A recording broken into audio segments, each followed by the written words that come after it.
It's tried and true. The DC United Postgame podcast presented by Sam's mic crackling for reasons that I can't explain. We checked it first. We tried our best, just like DC United tonight in the umpteenth loss to the New England Revolution since we've started this illustrious production.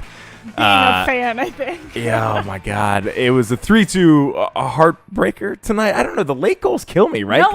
No, it was a heartbreaker, I think. It's tough because, I felt like we were definitely out. Third goal, I'm like, all right, I'm ready to go. Like, we could pack it up now. But and they score that, and oh, man, it just makes it that much harder to swallow. Up until what, like the 60th, the 66th minute? Like, when did we score? We were, like, feeling real good, and then they scored one, and we were kind of like, okay, this is kind of where we expected to be, and then they scored 2 and 3, and it was a heartbreaker, and then we kind of came back, and it was a lot. We'll get into it, right? We'll break it all down. The second goal following up immediately on their first one. Like, I think I left, got a drink, came back, and gave up the second goal, and from that point on, it really felt like there was no way back for us against the best team in the league. It was, yes. I'd like to echo Brian Greenberg. It is the whole gang back. Woohoo. Yeah. I love it. It's been a minute. It really has. It has been a minute. Yeah, Black getting married and stuff. I know, what the heck. Other weddings we're going to.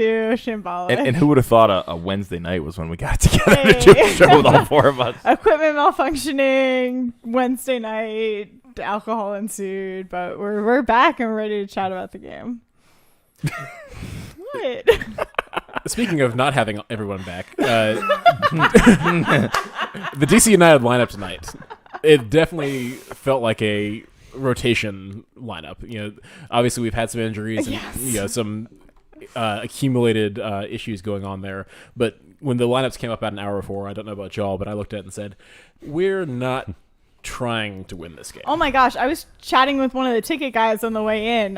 He's like one of the head ticket guys that just like stopped and we were talking about the game, and then he was like, did you see the lineup? New England is going full throttle and we're not. Yeah. And I was like, I said something like, well, I mean, New England has like effed it up enough times that it makes sense that they're kind of going full throttle, and John and I were talking about it on the way to walking to the tailgate. Is like, I mean, New England has They need to go full throttle, right? They have the history of definitely messing it up. But then looking at the lineups, it kind of set in of like, oh, yep, that is a full squad. Okay, that was a full squad New England, right? And not a full squad DC United. But throughout the game, again, up until probably the 60th minute, absolutely during the first half, I thought like we were a team that was competing with them. Yeah, before we get too far on that though, Sam, I want to dig into the lineup decisions, right? Fair, so we fair, talked a lot about New England kind of first choice. For DC though, this was basically the team that ended the game against Nashville. Joseph Mora, Chris Aduya-Chim getting starts in the back line, which we haven't seen a lot of lately. I actually, we'll talk about their performances. I thought they both played pretty well, but they're just not the ideal fits there. I mean, obviously, you'd prefer to have Paredes and Nahr in those against in those the slots. Top seed though, like that, it's different if you're playing bottom seed.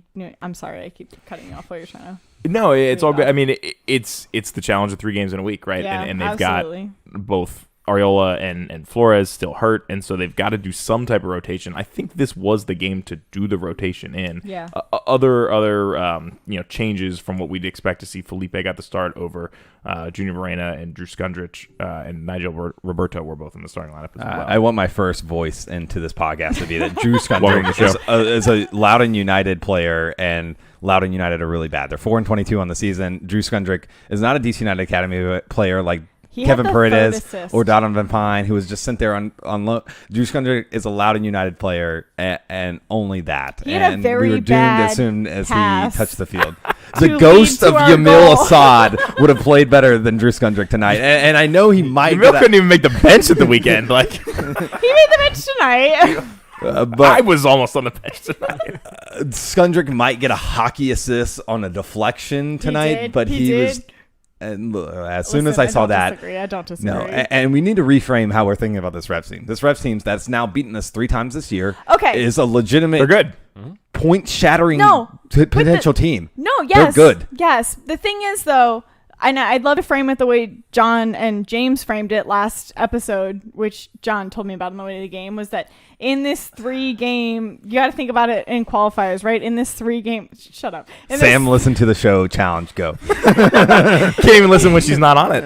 And I've had a busy work week. In this 3-game window, you expect 4 points. And of the 4 points, shut up. Of the 4 points. How'd you listen on the overseas plan? Listen, everyone can just stop listening now because we hate John, Joshua, and Black. Of the 3 games, this is the game that we expect to lose points going into the week. I would argue that after watching that first half and like a beginning part of that second half, we were a team contending with the top seed in MLS. Like, when I say our best defense is our best offense, that's what I saw in the first half. The entire first half, we had chances. New England did not have many chances. We were attacking the goal, but not in the ruthless manner that we've come to learn under Losada. We were just kind of on the offensive foot, and when we got the ball, we were pushing it forward, but not always in a way that we were directly attacking the goal, but in a way that we expected to be in their defensive third. And in the first half, we didn't concede that way, and we had chances that way, and New England didn't have chances that way. And I think had we continued to be able to play that in the second half, we definitely would have seen a better result out of this game. But in the second half, it just kind of fell apart a little bit. I think it bears mentioning, too, that this is not just 3 games in a week. It's 5 games over the course of, a Saturday, Wednesday, another Saturday. Like, we've got a rough stretch of games coming fast and furious here. So I don't have a problem with the team rotating. And I think we got a better performance out of the team than we would have expected going into it. Sam talked a little bit about how we really did control the game in the first half. We did, yeah. You had a number of opportunities on goal. You struggled a bit to have shots that were really testing Matt Turner.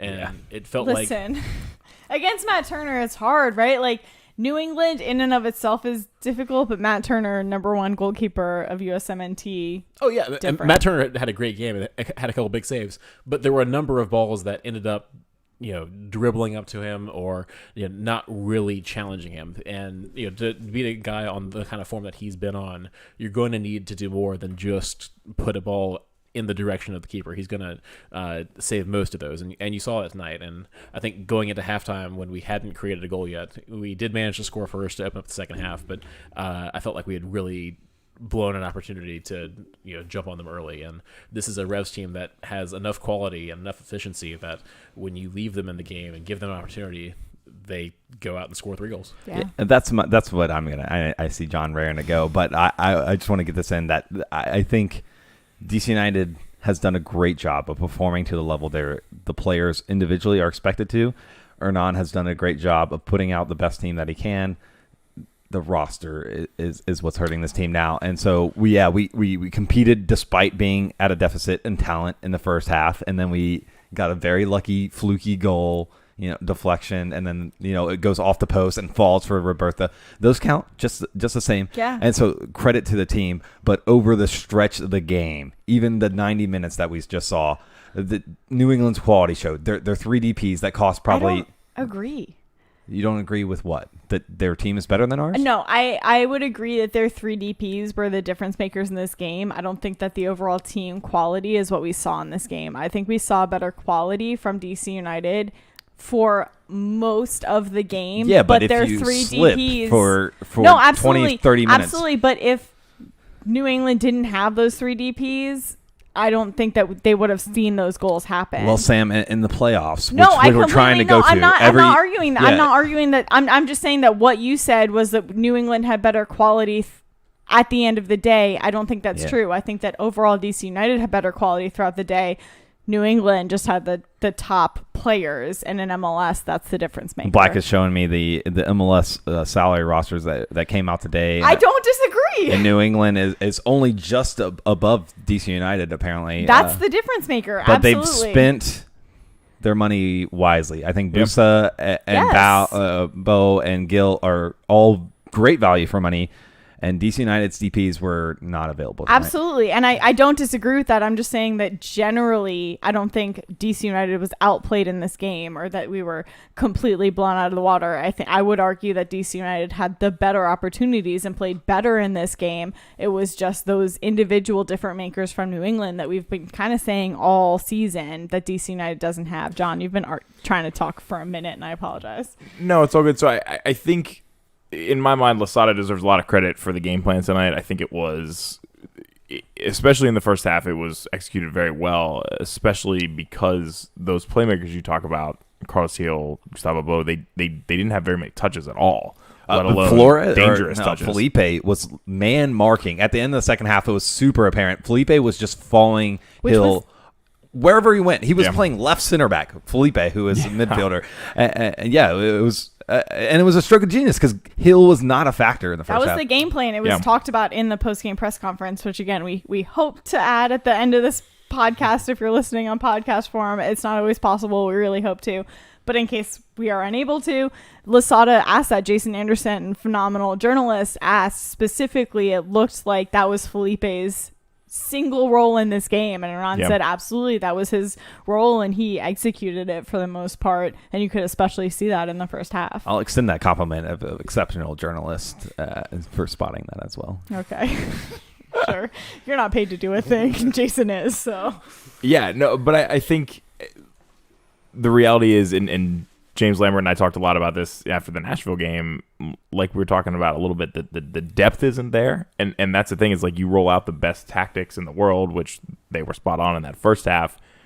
But if you don't have the talent, and especially with a couple of injuries and as many games as we're playing both on the international front for a lot of our players and then back at home in MLS, it's tough, and I think that's really what this team's seeing. Of course, everyone's dealing with it. Every team in the world is dealing with this. It's not an excuse for DC United, but it enlightens the fact that the next man up is not where they need to be in order for this team to really be as well-rounded as they need to be to compete. Yeah, so it's not necessarily a first-team talent. It's the depth piece is what I just heard you say, is because we have the first-team talent who's making the international rosters around the world, right? It's that second runner-up, and you started the podcast, right, with kind of listing off the lineup and kind of saying we knew that this wasn't top tier because a lot of those players aren't generally within MLS, second tier MLS players. I don't know that I'm comfortable with every position that's a starter. Oh, I'm not saying every position by all means. I'm just saying that I think that a lot of the DC United fan base can kind of sit back, and John, you and I were talking about this before the game, and I'm not saying that you're doing this now,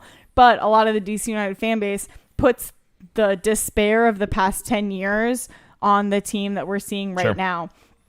And that's not a situation at all. And I was talking actually to James, who was on our last podcast, and someone from the New England Midnight Riders today at the tailgate, about how this moment of despair in DC United this season is the brightest spot that we've seen in the past decade, right? So this is a moment where we have a very good team and we're just kind of inhibited by injuries right now, but we have a lot more players that are making the national team than we've seen in recent history, right? So the fact that they're leaving and getting injured, or the fact that we have these injury issues, it's kind of that second tier coming up, and our second tier compared to the rest of MLS's second tier, because I agree, a lot of MLS is struggling with these international games and these injuries, and a lot of the rest of the world, right, is dealing with this, is our second tier is not up to par with the rest of the second tier, and I think that's where you saw us struggle tonight.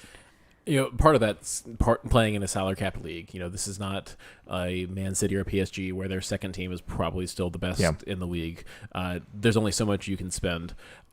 This team has been injured a lot this year. We looked at it early in the season, and a number of times we said that the team wasn't playing guys who were close to being ready because Hernan wanted to have guys out there who were playing at 100%.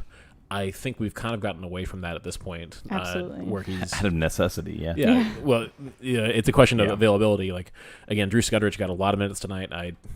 He is not a guy that I want to be relying on moving forward. But go ahead. Sorry, finish your thought. So all that is saying that at some point you have to wonder why there are so many injuries happening. Is it the players that you have? Is it the way that you're training? Is it the staff on the back end? They've done a lot of great things getting guys back out there, like Paul and Felipe recovering from major injuries. But at the same time, you've had a lot of injuries this year, and it feels like you've had more than your average amount. So I don't know if that bears out, but that's just what it looks like on the top of the line eye test. No, I have a lot of questions about injuries across every team I root for, it seems like, but particularly with DC United, I believe early in the season we lost some folks kind of on the medical / strength and conditioning side, which is never what you want to see. I don't know that it was where I wanted that program to be to begin with, but now we're kind of, I don't want to say excuses, but we're getting to the point now, especially as we move into next year and beyond. These things have got to be sorted out. Injuries are going to happen, but they can't happen everywhere. The team cannot be decimated quite like this without more players that can step in that are like in kind. Two main thoughts I have is, one, with the new training facility coming online that just opened about a week ago, I think there's a lot of opportunities there. They won't be training in the basement of Audi Field anymore, which is, a great facility, but it's not a training facility, right? I mean, that's supposed to be, I think at one point someone said it was quite literally the old media room that they have like weights in, and so now that they can move out of there and they'll have more opportunities, that should help. The other thought I have is kind of on the roster construction, though. I mean, you make a great point, Black, is that they don't have the funds on hand, but also the salary cap structure doesn't allow for you to spend as much money on your backups, your second string, your depth as you'd like to. I think where this team really needs to focus is those star players. And we talked about Gustavo Bo, we talked about Carlos Gil. You spend money properly on guys like that, then all of a sudden your quote unquote backup players are the starters on this roster today, and they're impact subs. That's how you spend effectively under the MLS roster construction. So just right before Joshua makes a point, which I'm sure is a great one, I'd just like to point out that I think that saying that injuries, I think that's a little bit of like a beginning of the season mentality and not a right now mentality, is because we have 4 players out. Heinz Ike, who's been out for a minute, Reyna and Flores, and then questionable is Areola. And it says Reyna and Flores are out until November 9th, and Flores is aiming to be back Wednesday against the Red Bulls, and that's per Stephen Goff. So I just wanted to point that out, that I think that's less of an injury thing and more of a depth thing, and then I'd love to throw it to Joshua. No, that's 3.5 starters, though. No, absolutely. I'm just saying that I lean more. I'm agreeing with John on this. I think, you list some high-end players there for our team that are out. If we had 1 or 2 stars to carry, I think the middle of this roster, and me and James talked about it. Gosh, James, stop being so relevant for our podcast. But we talked about the middle of this roster is good. Perez is good value for money.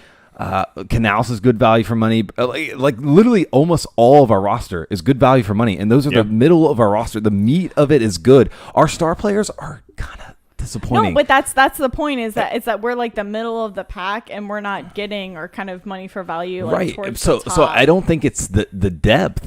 Honestly, I think it is. I think it's the cream of the crop there that's not pulling the rest of it up. No, but if you're arguing the cream of the crop is injured, which it felt like what you all were just saying, I think if the Revs had 3 to 4 injuries like we do right now, they don't though. But Bo or Busca or Hill pull them through games, and they win games despite a little bit of injuries. Okay, that's fair. We right now don't have anything like that. That's fair, but DC United, and I don't have the stats in front of me, but I know that DC United within the pay range of the rest of the league, and Black, I think you maybe just had this up, so maybe you can pull it up quickly, and I'm going to expand a little bit in case you don't. But I don't think that DC United is of the top of the league in spending, and you can see that in the fact that we don't have a third DP. Neither of the Revs, though. No, it doesn't matter, though. So I'm arguing that when you have those kind of cream of the crop players who are a couple injuries. We have 4 injuries, right? So when you have 4 injuries, if you're spending enough for their backups to be able to cover that, I think that we win this game, or at least tie it. No, I'm not asking for Chicharito or Zlatan or someone who's in the top 5 of spending. I mean, I am. But no, I'd be okay with that, because I think Benzema wants to come to them. That is true. But someone who's like Gustavo Bo, despite being a DP, is good value for money. Hill, despite being DP, is one of the best players in the league, despite his being a smaller DP than most. I think DC United really need DPs that make difference, and we have the opposite of right now. We have a DP who doesn't play. Black, do you have the spending of the league? We can get more into the spending, towards the end of the show. I think we still have a couple more things to cover as far as the actual game game that we just watched. But since we've got into it a little bit, the list I'm looking at, DC United is about 21st in total roster spending. That's what we have in the comments live too. Yeah, and New England is 20th. But if you look at that in terms of points that we've gotten per dollar, New England is far and away at the top of the league, but they've also got a lot of points. Things have been going great for New England. DC United is 11th on points per dollar. So again, creating fairly well, punching above your weight for what you're spending. Which is fair. Yeah, and I'd just like to frame this game in that we didn't expect to win it to begin with. Flores and Paul Arriola combined are probably negative dollars for money. Well, what I was going to say about Flores and Paul, and I don't think it's much of a secret how much I like Paul. I think I've challenged Flores quite a bit since we started this show, but I don't think either of those guys should be on a DP contract, and you could pay them the same amount of money. I think you could buy them both down with TAM, and that would open up, realistically, 3 DP slots for this team to fill, and they haven't. And I think that's ultimately the point I'm trying to make here is you could keep most of this roster intact and bring in 3 DPs and still be roster compliant. And I think if they did that, they would be in much better shape. And they don't have to be those, crazy money DPs. They could be the New England style DPs. And not only does that give you depth, but that gives you much more talent.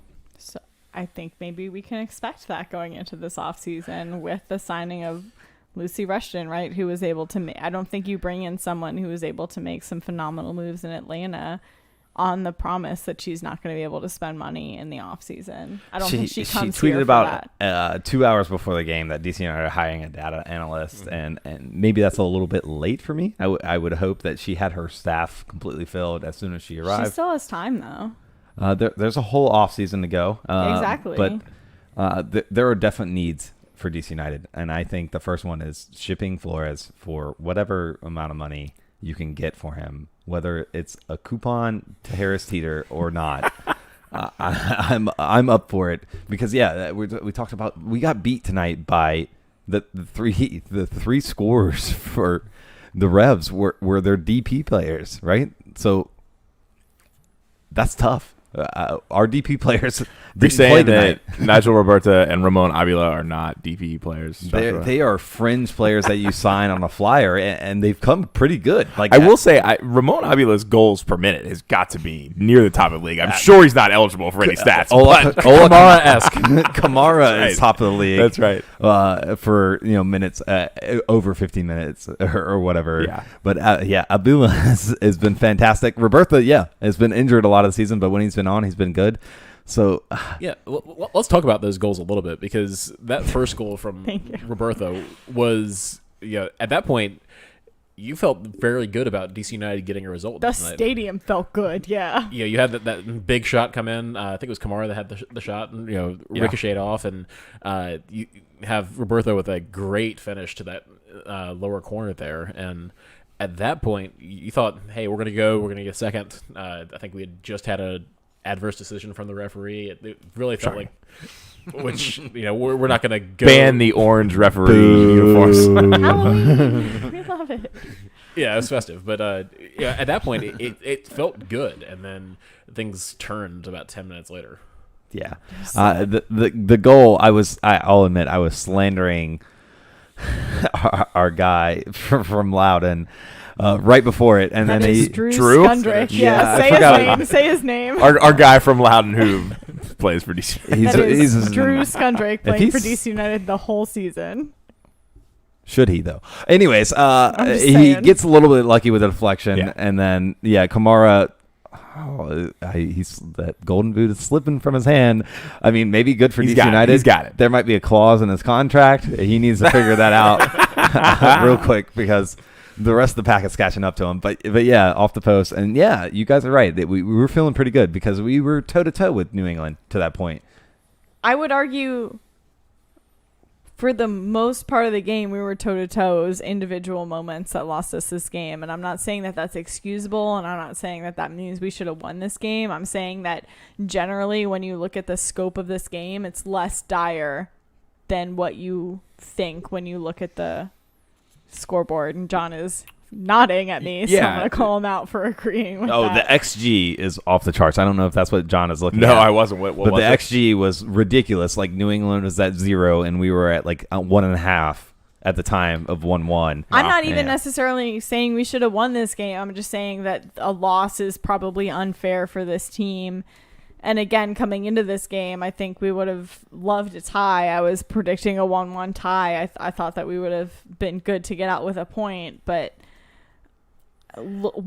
having points aside and score aside, having watched this game with my own eyes, it made me more confident going into the playoffs, which we're not obviously guaranteed for, but which we're hopefully entering. It made me more confident, at least going into this playoff push, I guess, than It's a big game this weekend. You're right now. had we It's get huge. blown out. Yeah. It's huge this weekend. Before we get there, I just want to address kind of what you guys were talking a little bit about with New England's goals. To me, all 3 New England goals were like worth watching a replay on. I mean, they were just very Good. well done. They were a lot of individual skill in them. I mean, I think it was the second goal. It was just Carlos Heels, I believe, and he just kept creating more and more space. It was almost like a point guard dribbling around the 3-point line, just waiting to put a quick move, create a little space, and blast it. And that's what he did, and it wasn't a ton of space. I mean, Hamid was close to all 3 goals, but I don't know if any of them were really savable. Not the first. I mean, it was like it was. They were quality goals that New England was able to create, and I think, and I've got Nashville on my mind a little bit too, but that's 2 straight games here where DC United largely did not create good chances. But it was against the 1 and the 2 in the East, who are arguably not going to be caught in the East. And I'm not saying that it's excusable. I would argue it was possibly New England talent, possibly DC United falling asleep, probably like a large combination of both. I'm just saying that those are kind of the 2 teams that if we were to drop points in this playoff push, like these are probably the teams we expected to do so. Yeah, I don't know if it's either. I mean, I just think we haven't created. I don't know that we'd be too creative against even We a created Cincinnati lot or a tonight. Toronto right now. No, we just talked about XG, right? I think that we created They did. probably not the most of the season, but we created a decent amount for it being the number 1 team in the league. And no one's arguing that DC United is even competing for number 1 team in the league. but What was our XG? So at the time, Matt Doyle tweeted out at the time of the 61st goal, the DC United was at 2.1 expected goals, and New England was at like 0.3 when That's it was what I'm saying. And is- how many did when we, it was how many had we 2-1? scored there? we had We scored 1. One. That was when we were down 2-1. yeah Okay. Wait, that was when we were down 2-1, or that was when we were up 1-0? down Down 2-1. Okay. Sorry. Which forget I these mean, sometimes. if you blinked, you missed that Yes. whole thing because they happened 4 minutes so apart. that's what I mean is like when you look at this game and like it's disappointing walking away from it to walk away with a loss, but I don't think it's as dire as we think, and especially in like the context of the season. What? I think that Losada's system creates a lot of chances, and I think our players don't capitalize on those chances, Yes. and therefore we lose games. I agree. And I don't see anything changing in that regard. It's not like Paul's going to get healthy and come back scoring a lot because he's never done that. He's been, guys, we love Paul. He hustles. He does so much for the team. He does so much for the U.S. men's national team. Flores doesn't produce really either. So those guys coming back isn't going to change that. The team's going to still create a lot of half or quarter chances, but the team's not going to capitalize on that. What do you? Sorry. So Like, I just I want to don't- know I what are don't- you arguing I don't think going forward. I don't think going forward, when we played New Jersey temporary and New Jersey permanent, I don't think we're gonna get goals there. I think unless See, are you saying Kamara it's earns the a team pin, or the system or like. I think it's the roster. The roster's just not good enough to carry us into the playoffs. If you look at the other teams that we had to face, and we're facing the 1 and 2 teams because we've already played the 4th, 5th, 6th team, right? we're playing a lot of that in black. I know you had something. Yeah. I cut you off. I think in this instance, I don't think the XG gives you the full picture for the kind of finishing that we saw. XG as a general rule tells you how you're going to create based on where the shot's coming from.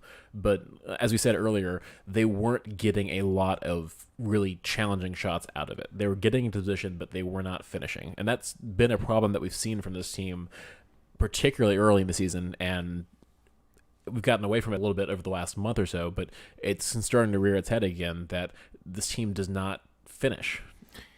Yeah, I think this team is toast if Paul and Edison and perhaps most importantly Yordi can't come back and within the next couple of games, because it doesn't really they're not going to get into the playoffs if those guys can't come back and have an impact here. And you alluded to it a little bit, but yeah, this weekend's game is massive. They play away to New York City, and James and I talked a little bit at the weekend about how many points you need to kind of get out of this little 3-game window here. It was almost like kind of a mini like World Cup qualifier feel, because Sam, as you said, Nashville, New England, top 2 teams in the East. You got them both at home. It's great you got them at home. They're still the top 2 teams in the East. Those aren't easy games, and we got 1 point out of them. And then we got to go away to New York City. New York City's a team that's not playing great right now. I believe they're below the playoff line, but I mean, hell, everybody's close in the East. They are tied with us on 41 points. Yeah, so we're level on points, and you've got to play on the postage stamp at Yankee Stadium. I looked mid-show in the weekend. It'll only be New York City's 6th game at Yankee Stadium this year, because they've been, kind of that land sharing agreement New Jersey with temporary. the Red Bulls. But I think there's a chance that if DC United were to catch them in the playoffs there with a full-on roster, which obviously is not going to happen with where things are in the standings, but that size field could play into DC United's hands more so than it has in the past. I think this fast, high-press style is actually would benefit from that. I mean, we made Audi Field a little bit smaller this year, right? But I'm not feeling good about it now, just seeing like how these guys played tonight. I think it's gonna be tough on the weekend. I don't think we have the advantage. Obviously, we don't have the advantage. I thought NYCFC's advantage would be smaller than perhaps it is. I don't know. I disagree with that, because I think we started a lot of players tonight going into the actual New York game. I mean, Assad, Kevin, right? Like there were a lot of people on the bench that I think like would usually. Did we see Assad? Yamil Assad He was on the bench. I think he paid it for a ticket tonight. But he was there. I was saying we might need to put out a police report on him. We ain't seen him in so long. No, I'm not saying he played tonight. Oh, I'm saying that he was on the bench tonight, perhaps in. I don't think that solves any problems so. for DC United. Assad hasn't featured for this team since. They actually, Goff asked Lasada about that over the weekend and was like, "Hey, what's the status of Yamil Assad?" And Lasada said he was not in the roster team. I was also not in the roster. Yeah, it was an interesting answer. I was admittedly surprised to see him on the roster tonight, but I don't know that has any bearing on the weekend. But the point, my 2 cents. The point I think you're making, and feel free to correct me if I'm wrong here, is that you did rotate with the expectation of starting Kevin, of having a more first choice roster for the New York game this weekend, right? Yes, I think this is the game that you manage minutes for. And John, was it you who said that James? Listen, James, just come on the pod permanently. But we were talking about how this is very Greg Berhalter-esque in the qualifying window, is that you try to manage minutes in that middle game and then you lose it. And managing minutes is a luxury, right? That's not an automatic. So you don't get to just assume you get to manage minutes and then lose and drop points. Right. And then that doesn't work out for you in the long run. But what I'm saying is, I think that losing tonight is not like the end-all be-all. DC United sucks, we're not making the playoffs. I think that was Lasada's attempt to manage minutes, and we saw it working for most of the game. And then we hit the 60th minute, and we had those unfortunate individual mishaps, which is not acceptable. I'm not saying it's okay. I'm just saying that probably the mentality was, we're going to manage the minutes, we're going to try to get a point out of it, and then we went up, and then we tied, and then we went down, and it was unfortunate. But of the 3 games, this was the game to do that with. And then you're going into New York City on a field where they have, which is traditionally a hard field to play at, but one that they haven't played at a lot, and hoping to kind of steal points from that game. I think that's a good comparison. I think much like Berhalter's situation, where his job was in question after that second game, if he does not win the third, people were calling. People on Twitter were calling. I don't think U.S. Soccer is. Yeah, because his brother, whatever. I'm just saying. But I think if Berhalter had lost that third game, he'd be in really hot water. If DC United loses this third game, just like you're saying, and there's credit to that, resting in the midweek game, the one that you think you're going to lose. But if they lose against New York City, then they're toast. They're out of the playoffs. Yeah, absolutely. It's a 6-point game. I don't think that's absolutely anything.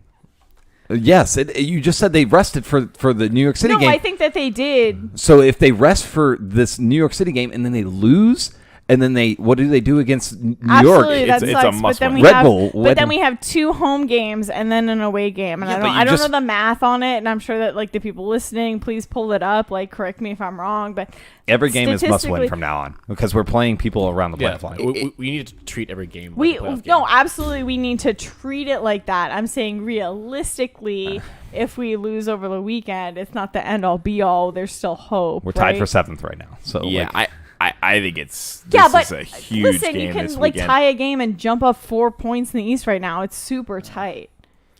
If we lose to New York City this weekend, New York will be on 44. We'll be on 41. If Montreal also wins, we're going to be 3 points out. It's not in our hands anymore. And as Birnbaum said in the postgame tonight, which we listened to on the way home, right? But right now it's in our hands, and that's the place you want to be in. And we need to really win from this point forward. But yeah, no, I mean, yeah, you're right. They've got to win. One question I had though, Sam, would you have approached tonight's game differently? You mentioned that you thought that resting players was a luxury. Would you have started the full strength tonight?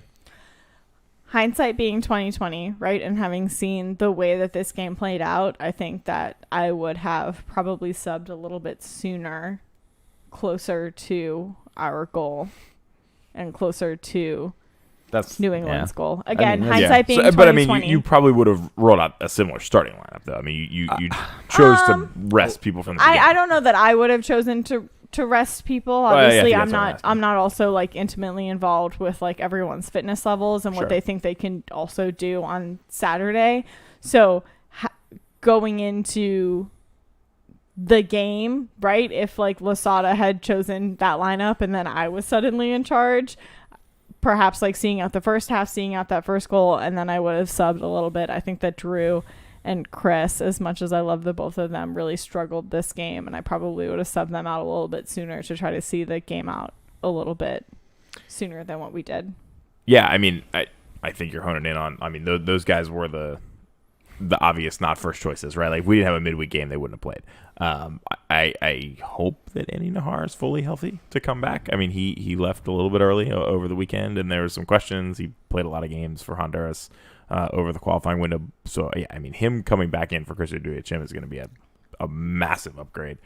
And then, at this point, my only complaint with Kevin Paredes is my dude's got to get up off the ground. Like, stop going down too easy every time you get fouled. But other than that, he's ahead of Mora, obviously, in terms of playing that outside back position, especially in this system. I think it's a fascinating thing if you think about it. I think Losada maybe blinked and Arena didn't, because Arena touts out the full strength lineup, and I think that didn't make sense at all. He should have rotated at least a little bit.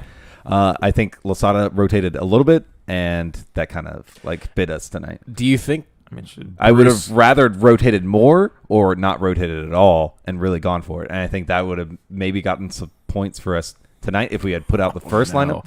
Knowing Bruce the way we do we think that he wanted to win this game? He came out saying wants to win every game. He came out saying he didn't care. Especially against DC United. Yeah. Especially against DC He was United. on the record saying he didn't care about the supporter shield. He was all in on the playoffs. He also was on the record and he's saying a liar. FDC United. And he's won DC United trophies. Yes, he's on the record saying FDC United. I'm mad you guys didn't hire me, so I want to F you up as much as possible. Speaking of which, I got a fist bump from Ben Olsen before the game. It was weird. Nice. Did you tell him to give up the spirit? I told him he sucks now. Did you tell him to give up the spirit?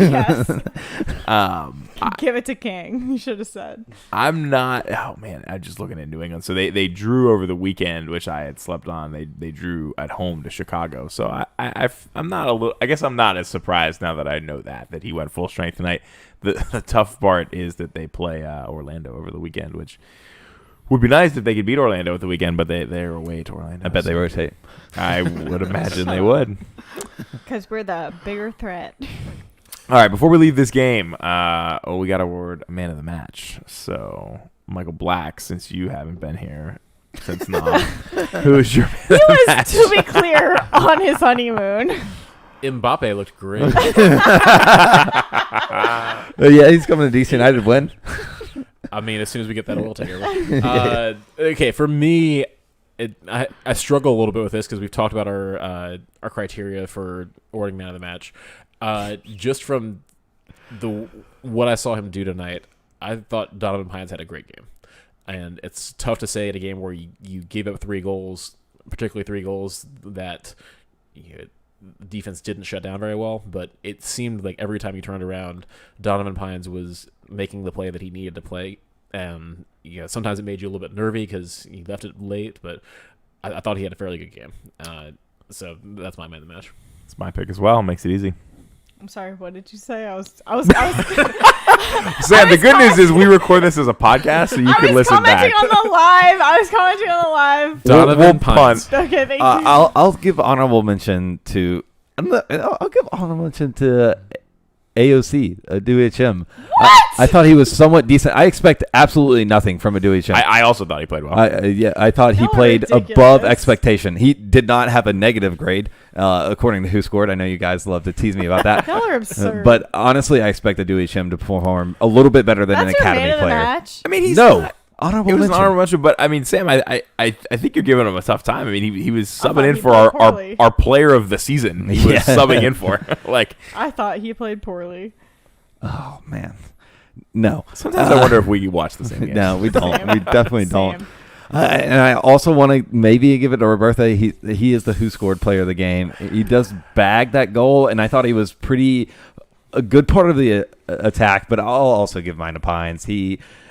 Man, I was dogging him a couple weeks I ago. know he's The past couple games have been a big step up for I him, think and so too. Heinz Ike is healthy-ish now. It'll be popcorn, at least for that. Maybe we're not in the playoffs, but hey, we can watch this. we might be winning games through shootouts because we keep clean sheets, but we know we can't score. Sam, I don't think hindsight is close to being healthy. He started training.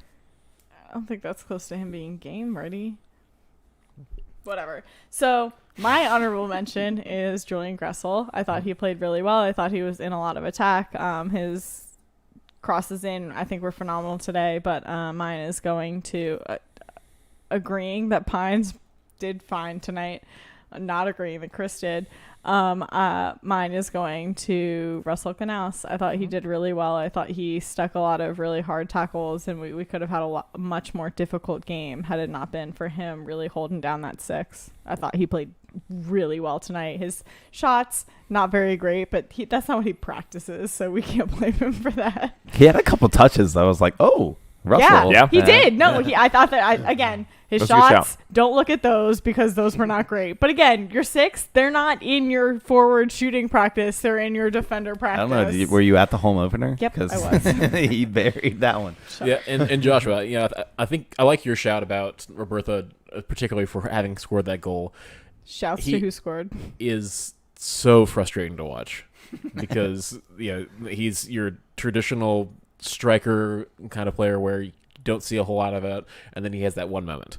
I wish he was faster. I wish he created a little bit more, but I do appreciate the finishing when we needed it. And Most DC United players missed that shot. Yes. That Roberta buries. Just saying. Are you about to move on? I was. I would just like to point at something that we kind of mentioned that was brought up in the Buxa questions. is really good. Yeah. Shut up. Is that Pablo Mora did drop like 2 to 3, maybe 4 years ago that Bruce Arena was approached by DC United, and I don't specifically remember exactly where it fell through, but there was talks of him kind of taking over for Ben Olsen, and that fell through, and there's a little bit of bitterness there, was my interpretation of that situation. And then around that time was when Bruce Arena came out and said that DC United had no history and that we were failing on our cultural presence. would you and this is a different can of worms, would you take Bruce over Hernan? No, I like Hernan. I bet. I think that's an unpopular opinion. Probably, I think most people would take Bruce over Hernan. The guy with I'm multiple trophies. Yeah, whatever. I'm just saying that because it was questioned and we kind of like glossed over it that was a situation that Pablo Mora several years ago, and I don't think it was public at the time that it happened, and I think it was maybe like a couple years or like a couple months after that Pablo had said, like, in kind of a social-ish setting with TSS and the Cooligans, that Arena had been approached for DC United, and then something happened and that didn't happen, and Ben remained the coach. But I just wanted to like clear that up because we kind of like joked about it and moved on, but there was that question. Well, here's my follow-up to that question is, I think we all agree that we like having Hernan. We're happy with where things are at right now. Hernan is here for 3 seasons and contracted, may move on. If you told you that Bruce was going to continue coaching MLS, which it's what he does, it's what he's done for Great. Yeah, would you rather have Bruce for the next, say, 5 to 8 years instead of Hernan leaving in 2 or 3? I'd rather have Bruce for 1 year than Hernan for 3. Okay. Bruce knows how to win in this league. Bruce knows how to make ownerships pay for what they need. Think back 2 years about what the New England Revs were in this league. Bruce made Kraft pay attention, and he bent that ownership into a supporter shield. Like, they're going to win hardware this season. If not multiple pieces of hardware. That's so important, right? What you just said. I mean, I still struggle to see the Revs as a legitimate team, and yet they're a good team. They're probably the best team in MLS, and they shouldn't be, right? I mean, their ownership puts all their money into the Patriots. They play in the Patriots Stadium an hour from Boston. Like, they don't do a lot of things right. But one thing they did right was they hired Bruce Arena. They built a fantastic training facility, and like you said, they allowed Bruce Arena to come in and say, hey, you got to spend some money on a couple key players, or we're going to kick some ass. And they're kicking ass. I think we don't need to get into it super much, but it also gets into, like, is the Shield or the MLS Cup like the big trophy that you're winning, and especially in this I'll crazy. take either one. I mean, no, I'm just saying, especially in this crazy like COVID season when you're not really playing the West and the East aren't playing each other. The East is better anyway. It's shambolic. Not historically. Not historically, but they this year definitely. The bottom of the East is like 3 teams. The bottom of the West is like 5 or 6. I think Bruce. I don't like him better than I like Hernan. I think Hernan is a guy to rally around, to build your franchise off of.